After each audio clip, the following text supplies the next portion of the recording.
Praise the Lord. Once again, happy to see you through this program. We are looking into how to become a disciple of Jesus Christ every day, and it's our responsibility to be His disciple. When we take a stance to be His servant and to follow Him all the days of the life, then it is our duty to be more consistent to follow Him, to be like Him, and also to prepare ourselves for every day's trials and temptation, that we should not fall in, not to give excuse, but be more straightforward into Christ. Okay, so last two episodes you might have learned about how to become a disciple. We are going to have many sessions and many lessons in this disciple being program, and today we'll look into the third lesson a disciple should learn, where it's all about where the heart of a disciple should actually be. That's what we are going to see here. Let's read from book of Matthew chapter 6 verse 19. It says, "Do not lay up for yourself treasures on earth, where moth and rust destroy, where thieves and break in and steal." And Bible says, when you become His disciple, when God says that you have to be His servant and follow Him, we should not see if there is a treasure is going to be in this world. If God blesses you, that's a different story. But your heart, where it is, Bible says you cannot have treasures in this earth, because if you have any treasures in this earth, it will be destroyed. May by moth or by rust, it will destroy. But what I'm going to do is, like, I'm giving you your ultimate reward, where no moth, no rust, no rain, nothing can destroy, no thief can come and steal, because I am going to keep your reward in heaven. So your treasure is going to be in heaven, which you will see after death. That's what Jesus gives us a promise, a reward for every worker. He is not giving a temporary blessings for the disciple, but He is giving a permanent guarantee for all the disciples. Today, when you become His disciple, then you will get those guarantee that He is going to be with you, and He is given you reward in out of this world, which is the permanent life. He has given blessing us. And also Bible says that in Matthew chapter 6 verse 20, it says, "But lay up for yourself treasures in heaven, where neither moth nor rust destroys, where the thieves do not break in and steal." So it is very clear. God says, when you become His disciple, your treasure is in heaven. Your treasure is not on the earth. If you plan to mount up or gather all the treasures in this earth to show who you are, that doesn't make any sense, because Bible says your treasure is not in heaven, the earth at all. Your treasure is only in heaven. God is not asking you to live a bigger life in this earth, but what He is promising is more than the blessing which you will get in this earth. The far more beyond the most glorious part you will enjoy in heaven. That is something God gives us a promise after life. Every person needs to have a guarantee of afterlife, permanent residency. That's what we want actually. Afterlife is what we are dying for. Every religious people in the world. I'm not talking about Christian. Anybody, maybe you talk about a Muslim, they go to jihad, they try to destroy themselves, they try to kill and murder, because their textbooks says that if they die in jihad, they have got a guaranteed salvation in heaven, where they get a lot of virgin and they will have a good pleasure sensual life. That's what their book talks about. So every person needs a guarantee after this earthly life, that they need to be permanently with the Lord. That's what we want. We focus on it. And Bible says in the book of Hebrew, I will take in the book of Hebrew verse 13 verse 5. Hebrew verse 13 verse 5, it says, the last chapter, "Let your conduct be without covetousness. Be content with such things as you have. For Himself He has said, I will never leave you nor forsake you." And Bible says this verse is very familiar to every Christian, because we know this verse, "I will never leave you nor forsake you." But you should understand the context of what Jesus told. Jesus told His disciples, "See, I will not leave you nor forsake you," when your conduct is not in covetousness. You should not try to gather more blessings or try to take somebody's blessings in your life. Not only the blessings, the covetousness will come for everything actually. When you try to see somebody's blessing, somebody's education, somebody's knowledge and wisdom, somebody's wife, somebody's property, and you feel like somebody's ministry and anointing, you feel like having for your own, that is all covetousness. It's not like you have a covetousness only for this things and you don't have covetousness for that thing. Covetousness is a spirit. When you have that covetousness quality in your heart, then you will go for everything. It is not for a sensual thing nor a sexual thing. It goes for everything. Covetousness is like, it's a spirit. So Bible says, don't be covetousness. Don't try to grab somebody's property. Don't try to have jealous on somebody's anointing, somebody's ministry. Don't see that they have got a lot of believers, I have less believers. Don't talk all the silly things. Be content with what you have. I remember recently there's a young couple got married, and within 2-3 months there was a issue in their family. The main reason the issue in the family is all about the money. The lady wants more money, the husband to earn more money and to take care of the family. The husband says, whatever I have got, we can still manage and I will keep growing. I'll get good incentives. I'm going to do business and God is with us. We have faith in God and God will multiply. But the lady is not, she does not have any heart to accept all those things. She does not, she wants more and more. He did more, but still she needs more and more. That is the quality of your not being content yourself. Bible says that we have to be content with whatever we have. Do we have that quality of contentful, or we're still trying to earn more and more, and you're trying to lose your peace?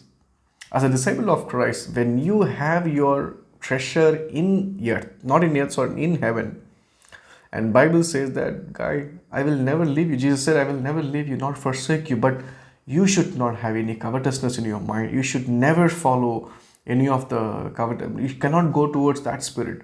But be content with whatever you have. That is the quality, that's an extreme good quality of every disciple. So when we talk about a Christian believer and Christian disciple, and actually speaking, there is nothing like believer. Everybody is a disciple. Everybody should become like a disciple. But to talk in this real context, and Bible says that we have to follow him like disciple. We have to have a more quality life, more quality living environment we have to create. That's very important as a Christian, as a disciple, which we have to take care of it. So be contentful whatever. That's what Bible says to disciple. Be content with whatever you have. Don't worry about anything. Don't worry. Don't grumble. Don't try to go toward this world. And Bible says, verse 2, verse 15 and 16. 2 verse 15 and 16. Bible says, when he had made a whip of cords, he drove them all out of the temple with the sheep and the oxen, and poured out the changers' money and overturned the tables. And he said to those who sold doves, take these things away, do not make my father's house a house of merchandise.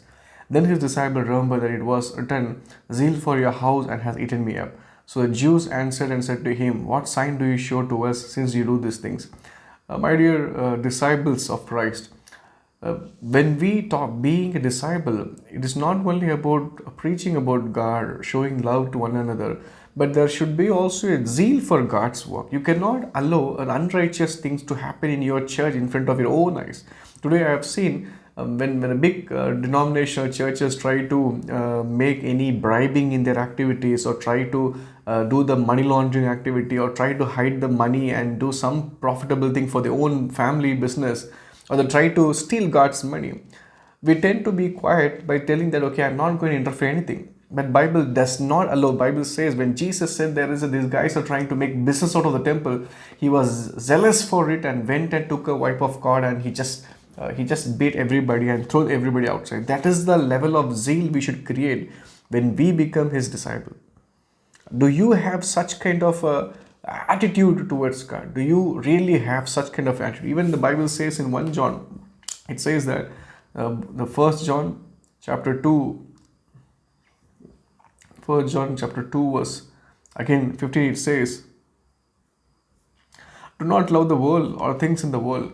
If anyone loves the world, the love of the Father is not in him. For all that is in the world, the lust of the flesh, the lust of the eyes, The pride of life, it is not of the Father, but is of the world. And the world is passing away and the lust of it, but he who does the will of God abides forever. It is very clear when God is not pleased with our earthly blessings or earthly treasures which we are mounting up. I will not say God does not want you to bless, but God wants all you always to bless. But God does not want you to keep your heart and happiness on the earthly things. Today, why we don't have a broad mind to share what we have is because we have a narrow path. We feel like our family, our ministry, a bank balance, ministry statement we need for next year, that church we have to build up, we have to make this thing, that thing. When we try to be very narrow and walk, we lose the bigger picture of the broadness of the life. And Bible says we should never love the world, never, nor the things in the world. Today, if you love the world, Bible says if anyone loves the world, you do not have the love of the Father. It's a very dangerous statement. Today, as a Christian, do we love the world? Are we really loving the world? Are we really trying to be disciple, or are we really trying to be fool around us? For fooler, we think that we are fooling around God, but we are not fooling around God, but we are fooling around ourselves. Our very mind is corrupted because of we want to become a minister of God just because we can try to gather a lot of crowds and we become popular and fame. That is not the quality of disciple at all. You cannot have the love of the Father when you love the world, because the world always talks about the lust of the flesh, the lust of the eyes, and pride of your life. You will be very pride. You will try, when you have more money and more fame, you try to be like, your eyes will try to, your flesh will try to lust. It will ask more and more and more and more. Your eyes will lust, will say, I want more and more and more and more. And you will feel your life is, you will feel more pride about your life. And end of the day, we lose the real track. It is not to bring the blessings and mount our ministry and make it grow. That is not the real intention. Our intention should be to form a lot of disciples and teach His word and to make a quality living across each other, to go and talk to everybody and make their living to be more quality. Discipleship is not about getting the knowledge about God. It is all about changing yourself because you got the knowledge of the God. It's very important. We are emotional and the spiritual beings. The spiritual beings all about not listening. It's more about acting. The spirit will always keep moving. It cannot be in one state. Today, when we listen God's word, we listen and we tend to be same guy. But when we, as a spiritual being, when we listen God's word, we keep moving and changing ourselves according to the standard what God has given us. That is very important, which we have to focus on. Okay, let's go to Bible says again in Colossians chapter 3 verse 1 to 3, book of Colossians. I have this PDF document I have already put in my website, mgpministries.com/resources. It is freely available. Anybody can download it. Colossians chapter 3, so 1 to 3. If then you were raised with Christ, seek those things which are above, where Christ is, sitting at the right hand of God. Set your mind on things above, not on things on the earth. For you died, and your life is hidden with Christ in God. When Christ, who is our life, appears, then you will also appear with Him in glory. It is very clear that Bible says that our heart and our mind should be like a more quality, ultimate standard. We cannot go down. We cannot degrade our life after coming to Christ. We have to upgrade our life to the most supreme being. We have to make sure that when you watch that our Christ is in the right hand of God, and the same way we have to keep our things on the above things, not on the earthly things, because He is the God, and we have to glorify Him, like we transform like Him. Bible says that we have to be transformed like end of the day like Jesus. That's what our main target is all about. The more we transform, the more we repent, the more we change, and the more blessings of the God, and also as servants of God, you'll adding up all your treasures in the heaven, and God will bless you in this earth also because of your truthfulness and faithfulness in God. God will bless. That's different story. But as a disciple, I'm only talking about where should your treasures be. And Bible says in Matthew chapter 6 verse 25, Matthew chapter 6 verse 21, it says, where your treasure is there, your heart will be there also. It's very simple as that. Why Jesus said us to focus on the heavenly thing is because now, being a disciple being, I have started following him, and he has kept my blessings on the heaven. And he also gave me second confirmation that my blessings and treasure is not in the earth. And why he said it's not in the earth but in heaven is because wherever the treasure is, my heart goes towards that. That's the spiritual nature of every being. What you consider more, who do you value more, your heart always goes them. Just keep in, just an example. If a boy loves a girl, for him, she is the ultimate treasure. To acquire her, to get married with her, to impress her, to be with her. That is this guy's ultimate treasure. When you keep that girl as your treasure, your heart always goes towards that. You keep chatting with them, you try to meet them often, you try to be in fellowship often because your treasure is always there. The same way Bible says, now your treasure should be in heaven. And I'm telling you, the treasure, don't think that the treasure in heaven will be all of gold and silver. Keep in mind, the treasure in heaven should be Jesus Christ. He is the treasure in heaven. He is the treasure in heaven.